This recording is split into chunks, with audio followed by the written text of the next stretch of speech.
তানিয়া, তানিয়া, এই কি খাবার হয় না এখনো? আর কত সময় লাগবে? এই নাও, দাঁড়াও পানি দিচ্ছি।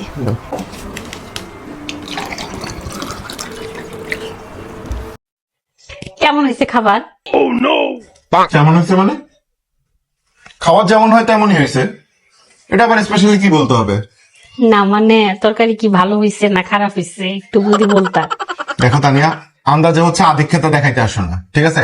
তুমি প্রতিদিন যেভাবে রান্না করো, আমি যেভাবে খেয়ে অভ্যস্ত, আমি ওইভাবেই খাবার পাইছি, ঠিক আছে? প্রত্যেকদিন এভাবে জিজ্ঞেস করো না যে খাবার কেমন হচ্ছে, খাবার কেমন হচ্ছে। শান্তি মতো খেতে দাও।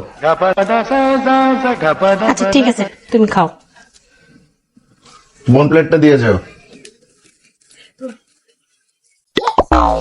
এই এই ধরো তোমার চা। ও,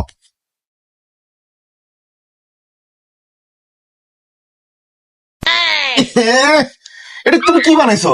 চা বানাইছো? এটা কোনো চা হইলো? তুই তো মনে দিচ্ছি চিনির পরিবর্তে লবণ দিয়ে ভরে রাখছো। হ্যাঁ আমি ইচ্ছে করেই চিনির পরিবর্তে লবণ দিছি চায়। তুমি কি আমার সাথে ফাইজলামি করো তানে? তুমি চিনি না দিয়ে তুমি আমাকে লবণের চা নিয়ে আসছো আমাকে খাওয়ানোর জন্য, এটা কোনো কথা হইলো? তুমি ফাইজলামি করতেছো কেন আমার সাথে?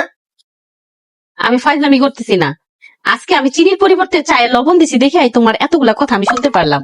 কিন্তু এই 10 বছর ধরে তোমার জন্য আমি রান্না করতেছি, তোমার জন্য আমি চা বানাইতেছি, সবকিছুই পারফেক্টলি করতেছি দেখে জানো 10 বছরে তোমার মুখ দিয়ে একটা কথাও বের হয় নাই।